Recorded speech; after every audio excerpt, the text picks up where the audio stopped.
तो हेलो दोस्तों, कैसे हैं आप सब। स्वागत है आपका अपने YouTube channel Sunny Thakur vlogs में। और मैं आपको दोस्त सनी ठाकुर आज एक बार फिर हाजिर हूँ आपके सामने एक नई वीडियो पर रिएक्शन लेकर।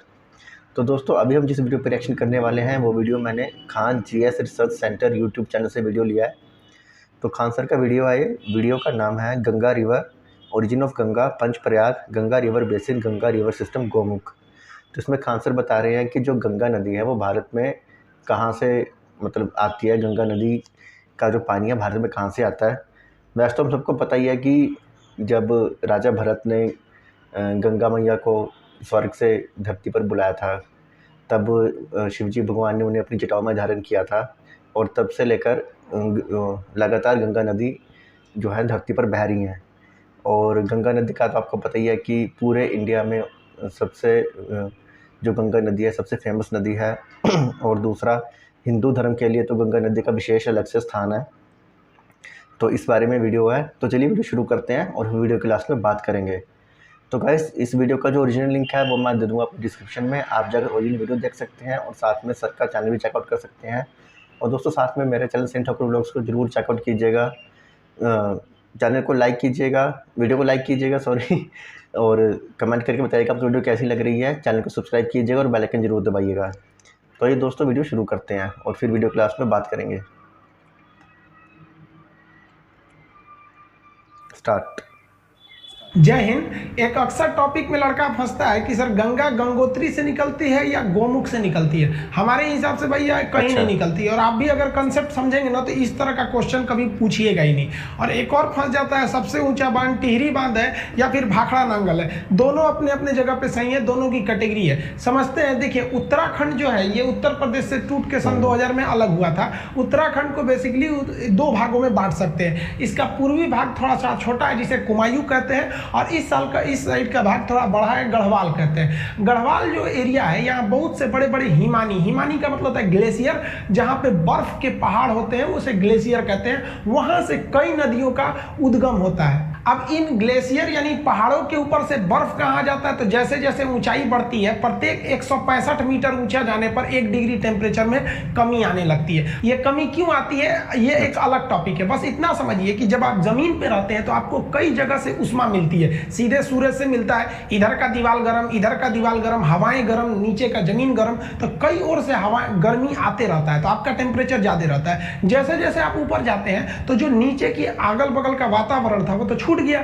अब केवल आपको सूर्य की गर्मी मिलती है, इसलिए ऊपर जाने पर टेम्परेचर घट जाता है। टेम्परेचर घटने से जो हवा की नमी होती है, जैसे नमी हमेशा हवा में बरकरार रहती है, गर्मी में दिखता नहीं है, ठंडी में दिखता। हम जब सांस छोड़ते हैं ना तो ठंडी में वो नमी दिखने लगती है, गर्मी में नहीं दिखता है। वही नमी इन पहाड़ों से टकरा कर एक बर्फ का स्रोत बना देती है और वही नीचे से पिघल कर नदियों का उद्गम स्रोत बन जाता है। तो नदियों का उद्गम स्रोत पहाड़ी का हिमानी यानी ग्लेशियर होता है। अब जरा ध्यान से समझिए, गंगा इस तरह से निकलती है। ये हम 2 इमेज बनाएंगे, इसमें पूरा जगह नहीं लिखे हैं ताकि कॉम्प्लिकेटेड होगा, आपको समझने में दिक्कत हो जाएगी। जबकि अगर आप दूसरा इमेज देखेंगे तो उसमें हम सारी नदियों का नाम वगैरह लिख दिए। इसको हम आपको स्क्रीनशॉट लेने का टाइम दे देंगे।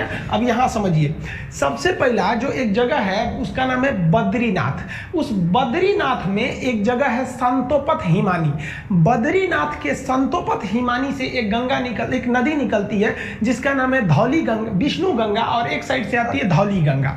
तो धौली गंगा और विष्णु गंगा 2 नदियां हैं। ये 2 नदियां आपस में आके मिल जाती है विष्णु प्रयाग में। प्रयाग का मतलब होता है मिलन स्थल। तो विष्णु गंगा और धौली गंगा आके मिलती है विष्णु प्रयाग में, और यहाँ इनकी गहराइयां बराबर हो जाती हैं लगभग।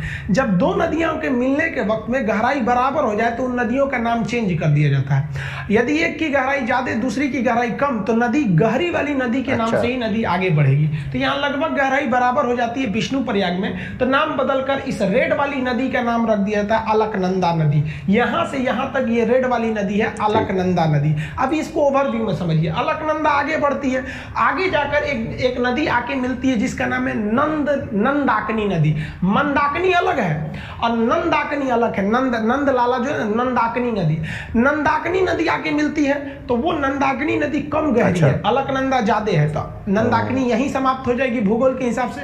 अब ये भी जगह तो मिलन स्थल हो गया। मिलन स्थल को प्रयाग कहते हैं, चूंकि नंदाकिनी नदी मिली है इसलिए इसे कहते हैं नंद प्रयाग। नंद प्रयाग के बाद नदी और आगे बढ़ती है, तो यहाँ आगे बढ़ती है तो एक और नदी आके मिलती है, पिंडार नदी। पिंडार नदी जहाँ आके मिलती है उसे कहते हैं हम लोग कर्ण प्रयाग। तो कर्ण मतलब प्रयाग में पिंडार नदी आगे मिल गई। अलकनंदा जो है कहती है भाई तुम कम गहरा हो, तुम यहीं खत्म हो जाओ, आगे हम ही बढ़ेंगे। अलकनंदा आगे बढ़ती है तो एक और नदी आके मिल जाती है, वो नदी निकलती है केदारनाथ से। ये वाली निकली थी बद्रीनाथ से। उस नदी का नाम है मंदाकिनी नदी। ये मंदाकिनी नदी आके इसे मिलती है, ये जाके मिल जाती है यहाँ पर। मंदाकिनी कम गहरी, ये ज्यादा गहरी, इसलिए मंदाकिनी यहाँ समाप्त। अब ये मिलन स्थल है, इसका भी नाम प्रयाग रहेगा, तो इसका नाम हो जाता है रुद्र प्रयाग।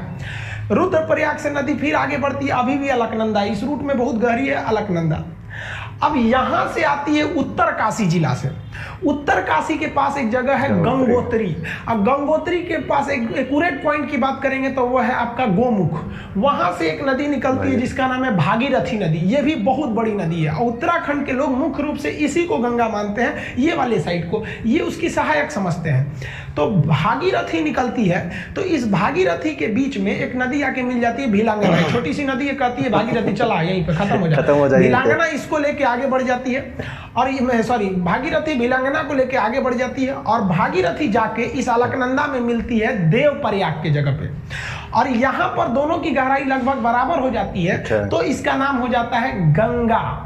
अब आप बताइए, गंगा तो इतनी नदियों से मिल के बना है, अब इसको याद करना बड़ा टफ है, तो उसको तरीका समझिए याद करने का। देखिए, विष्णु भगवान थे, इन्होंने अवतार लिया, तो कृष्ण भगवान का अवतार लिए थे ये। तो बचपन में कृष्ण भगवान का नाम क्या था? यशोदा का नंदलाल, नंदलाल। तो विष्णु भगवान क्या बने? नंदलाल बने। और ये जब बचपन में थे, आगे बढ़े, तो ये हमेशा इनके कान में बाली रहता था। आप देखेंगे कृष्ण भगवान कान में बाला पहनते थे, और गले में उसके बाद रुद्राक्ष की माला। तो लाइन से याद रखिएगा, विष्णु भगवान से याद रखेंगे विष्णु प्रयाग, नंद लाला से याद रखिएगा नंद प्रयाग। कान में बाली पहनते थे तो कर्ण प्रयाग, गले में रुद्राक्ष की माला रखते थे तो रुद्र प्रयाग। और जब इतना चीज कर देते थे तो कृष्ण भगवान का जो रूप हो जाता था वो एक देव की रूप हो जाता था, और उनकी वाणी देव की वाणी हो जाती थी। अकेले महाभारत निपटा दिया भाई। सर ने बड़ा सही तरीका निकाला सारी नदियों के नाम याद रखने का, प्लस जहाँ पे नदियाँ मिल रही हैं, जो जहाँ पे प्रयाग नाम आ रहा है, रुद्र प्रयाग, देव प्रयाग, और तो उनका नाम भी निकालने के लिए भगवान के जो बचपन का जो विष्णु भगवान है उनका सहारा लिया। मतलब पहले नंदलाल थे, उसके बाद वो कानों में बाली पहनते हैं, उसके बाद वो गले में रुद्र माला डालते हैं तो रुद्र प्रयाग हो गया, और लास्ट में अपना देव रूप दिखाते हैं तो देव प्रयाग हो गया। ऐसे ऐसे जो छोटे मोटे ये निकलते हैं ना, छोटे मोटे तो नहीं, मतलब जो समझने के लिए, टफ चीज़ों को आसान से समझाने के लिए जो टीचर्स लोग होते हैं ऐसे ऐसे बातें निकालते रहते हैं। जैसे वो मैथ्स में होता है साइन कोस टैन, उसको सीखने के लिए भी एक फॉर्मूला बना हुआ है, तो वैसे खान सर ने इसके लिए बनाया हुआ है। बड़ा सही है। अकेले इन्हीं की तो मतलब उपदेशों को गीता में रखा गया है। तो लास्ट में वो किसका रूप ले लिए? देव का रूप ले लिए। यही 5 प्रयाग है जिसे हम पंच प्रयाग कहते हैं। जो हिंदू धर्म के हिसाब से ये पंच प्रयाग घूमना बहुत ही शुभ माना जाता है, उसे अपने जीवन में ये पंच प्रयाग घूमना चाहिए। तो कौन प्रयाग हो गया आपका? विष्णु भगवान से याद रखिएगा, विष्णु प्रयाग, नंद प्रयाग, कर्ण प्रयाग, गले में रुद्राक्ष की माला तो रुद्र प्रयाग, और सकल हो गया इनका किस तरह से? देव की भांति इनकी रूप हो गई तो देव प्रयाग। यानी 5 प्रयाग को मिला देते हैं पंच प्रयाग। तो सीक्वेंस आपको याद हो गया। अब पिछले स्लाइड पे चलते हैं। यहां देखिए, ये वाला प्रयाग कौन सा होगा? विष्णु प्रयाग। विष्णु भगवान नंदलाला के रूप में जन्म लेंगे तो नंद प्रयाग, कान में पहनेंगे तो कर्ण प्रयाग, गले में रुद्राक्ष की माला तो रुद्र प्रयाग, और सकल हो जाएगा देव के भांति तो देव प्रयाग। ये नदियां हो गई। अब आप बताइए, देव प्रयाग के आगे गंगा बनती है।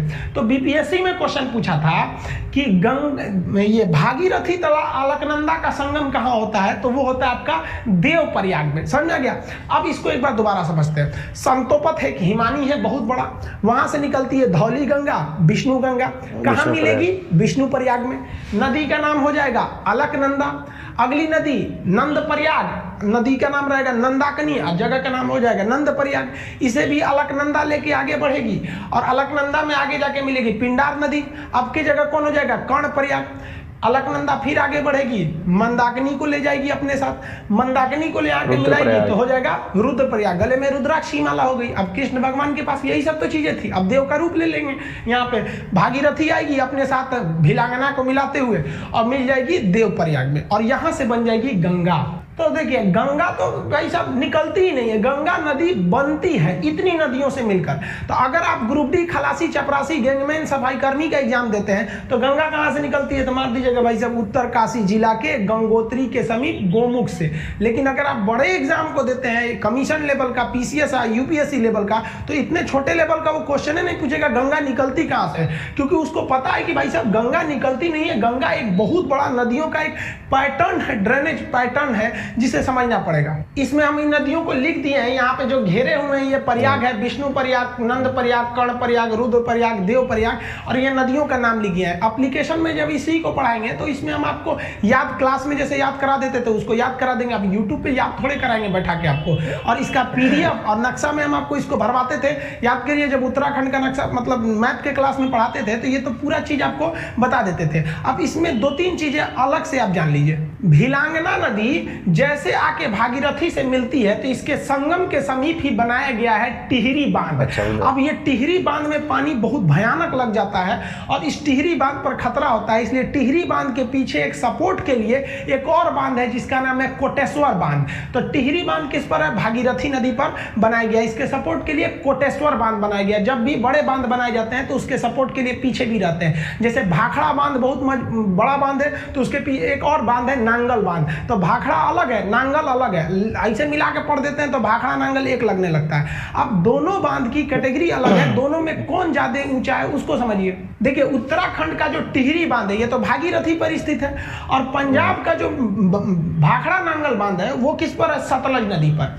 अब दोनों बांध की कैटेगरी अलग अलग है।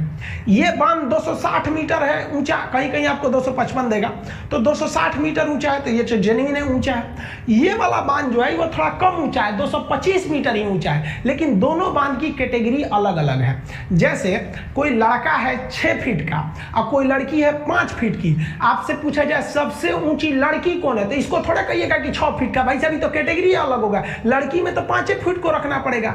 लेकिन कह दे कि इन दोनों में सबसे ऊंचा इंसान कौन है, तो भाई लड़की भी इंसान लड़का भी इंसान, तब आप कहिएगा कि नहीं 6 फुट वाला ही है। तो यही एग्जाम में पूछता है कि सबसे ऊंचा ग्रेविटी बांध कौन सा है, तो देखिए इस बांध की जो कैटेगरी है वो ग्रेविटी कैटेगरी का है, और ये बांध की कैटेगरी अर्थ फिलर है। ये बांध जब पढ़ाएंगे ना तो उसमें हम आपको बता देंगे कि बांध कितने टाइप के होते हैं, आर्क बांध कौन सा होता है, ग्रेविटी कौन कौन से कई टाइप के बांध होते हैं। तो कैटेगरी के हिसाब से पूछता है ये कि सबसे ऊंचा गुरुत्व यानी ग्रेविटी बांध कौन सा है, तो भाई साहब ये 260 होने के बावजूद इसको आंसर नहीं देंगे क्योंकि इसकी कैटेगरी अलग है, ये तो उस कैटेगरी में है ही नहीं जिस कैटेगरी का क्वेश्चन पूछ रहा है, तब आपका आंसर हो जाता है भाखड़ा नांगल बांध। लेकिन जब क्वेश्चन कहेगा कि भारत का सबसे ऊंचा बांध कौन है, तो भाई साहब आप अर्थ फिलर है तब भी बांध है, ग्रेविटी है तब भी बांध है, आर्क बांध है तब भी बांध है। तो अब आपके लिए कैटेगरी का फाउंडेशन खत्म कर दिया, और ओवरऑल में अगर कहेगा सबसे ऊंचा बांध कौन सा है तब हो जाएगा आपका टिहरी बांध। लंबा में हीराकुंड अलग हो जाता है वो सब। तो ये समझ में आ गया आपको। देखिए उत्तराखंड के लोग गंगा को मुख्य रूप से भागीरथी को गंगा कहते हैं, और बंगाल के लोग भी गंगा को गंगा न कह के भागीरथी कहते हैं। और शास्त्रों में भी देखिएगा ना तो कई जगह गंगा को भागीरथी बोला गया है। आप बाहुबली का गाना सुनिएगा, जब वो शिवलिंग लेकर गंगा झरना के नीचे रख देता है, वहां गाना बजता है कि भागीरथी देख तेरे पास खुद शिव जी चले आए रे। तो आप इसको देखे होंगे ना, शिव तांडव वगैरह भागीरथी बोला जाता है। तो ये भागीरथी को लोग गंगा समझने लगते हैं, और उस हिसाब से छोटे एग्जाम में बोल देते हैं कि उत्तरकाशी जिला के गंगोत्री हिमालय के गोमुख से निकलती है। जबकि आप ये कॉन्सेप्ट समझ गए, पंच प्रयाग यानी पांचों प्रयाग में कौन कौन सा सीक्वेंस याद करने का आपको हल्का सा यहाँ बता दिया। हालांकि एप्लीकेशन पे तो जब तक आप लोग क्लास के स्टूडेंट होंगे तो आपको पता होगा, ये सब तो पूरा याद ही करा देते थे। कैसे याद रखेंगे प्रयाग का जगह, तो ऊपर सबसे पहले होगा आपका विष्णु प्रयाग, विष्णु प्रयाग के बाद नंद प्रयाग, कर्ण प्रयाग, रुद्र प्रयाग, और कृष्ण भगवान का रूप देव की तरह हो जाएगा तो देव प्रयाग। गंगा कहाँ बन गई, देव प्रयाग में बन गई। गंगा नदी जो पहाड़ी एरिया से निकलती है, तो यहाँ वाले एरिया में ना जो गंगा नदी, यहाँ मानव बस्तियां बहुत कम है, क्योंकि पहाड़ी एरिया है तो प्रदूषण बहुत कम है। और इस गंगा में ना एक बैक्टीरियोफेज पाया जाता है। बैक्टीरियोफेज एक ऐसा चीज होता है जो हानिकारक जीवाणुओं और विषाणुओं को मार के खा जाता है, इसलिए गंगा के पानी में कीटाणु वगैरह नहीं लगते हैं, वो बैक्टीरियोफेज की वजह से। आईबी का एग्जाम दिए होंगे तो पूछा होगा किसके वजह से गंगा जल में कीड़े मकोड़े नहीं लगते हैं, तो बैक्टीरियोफेज ऑप्शन सी पर था। तो ये ध्यान से रखिएगा आप लोग। और आजकल देखिए हम लोग की भी कुछ गलती है, गंगा नदी में जो क्षमता है उसको पुनर्निर्माण करने की, उसमें तो हम लोगों ने अत्याचार कर दिया। कानपुर से जब गंगा निकलती है एकदम गंदगी मचा देते हैं, तो हम लोग गंगा को कुछ ज्यादा गंदा कर दिया। वो तो लॉकडाउन हो गया, तो जो हम लोग सोच रहे थे गंगा साफ करेंगे अपने से साफ हो गया। अभी थोड़ा सा ढील हुआ ना लॉकडाउन में, फिर गंदा करके हम लोग रख दिए। तो प्रकृति से हम लोग भी खिलवाड़ करते हैं, तो प्रकृति हम लोग के साथ भी कर देती है कोरोना वगैरह देके। तो ये आप समझ में आ गया आप लोग को। इसका पीडीएफ वगैरह एप्लीकेशन जो पढ़ेंगे आप लोग, तो एप्लीकेशन पे इसका पीडीएफ और इसका जो टेस्ट हो गए अब तक कितने क्वेश्चन इससे रिलेटेड दिए गए उसमें दे देंगे। और न्यू रिक्रूटमेंट भी आ गया, आप देख रहे हैं। आप लोग को अब अच्छे से पढ़ना पड़ेगा, ये नहीं कि ऐसे छोटा मोटा पढ़ लेंगे तो रिजल्ट हो जाएगा। आई होप आप इसको समझ गए होंगे। मिलेंगे नेक्स्ट वीडियो में, तब तक के लिए जय। तो दोस्तों ये वीडियो यहाँ हुई ख़त्म। खान सर की वीडियो थी और बहुत इंफॉर्मेटिव वीडियो थी। इसमें बताया गया कि जो गंगा नदी कहाँ से निकलती है। तो जो सर पढ़ा रहे थे, जैसे जो एग्ज़ाम की तैयारी कराते हैं सर बीपीएससी की और स्टेट लेवल की, सेंटर के लेवल की, तो उस हिसाब से समझा रहे थे। बट कॉन्सेप्ट जो सर का समझाने का वो इतना आराम से समझाते हैं कि मतलब कोई भी छोटे बच्चे से लेके कोई बड़ा बुज़ुर्ग हो, वो पहली बार सुनेगा तो वो भी समझ जाएगा कि सर क्या बता रहे हैं। अब इसमें जैसे सर ने बताया कि गंगा नदी निकलती कहाँ से है, तो गंगा नदी खुद तो नहीं निकलती, मतलब अलग अलग नदियों का समूह बन के लास्ट में जब वो देवप्रयाग में मिलती है तब उस नदी का नाम हो जाता है गंगा नदी। उससे पहले जब विष्णु प्रयाग से निकलती है, फिर उसके बाद नंद प्रयाग हो गया, फिर कर्ण प्रयाग हो गया, उसके बाद रुद्र प्रयाग, लास्ट में जब वो मिलती है देव प्रयाग में तब उस नदी का नाम हो जाता है गंगा नदी। उससे पहले अलकनंदा नदी चलती है और दूसरा उत्तरकाशी जो ज़िला है उत्तराखंड में, वहाँ से आती है भागीरथी नदी। तो और दूसरा ये जो सर ने अभी बांध के बारे में बताया, जो टिहरी बांध है और भाखड़ा बांध है, उनके बीच में क्या कैटेगरी थी। तो भाखड़ा बांध तो जब हम स्कूल की छुट्टियां होती थी गांव जाते थे, तो रास्ते में नंगल पड़ता है पंजाब का एरिया, तो वहाँ पे बांध देखते हुए जाते थे।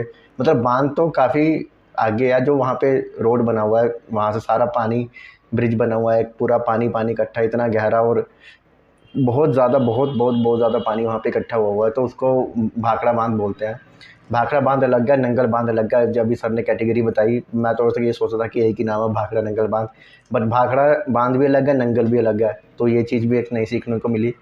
बाकी सर ने जो गंगा नदी कहाँ से उद्गम होती है वो बताया कि अलग अलग नदियों का समूह बाद में मिलके लास्ट में देवप्रयाग में गंगा नदी बन जाती है।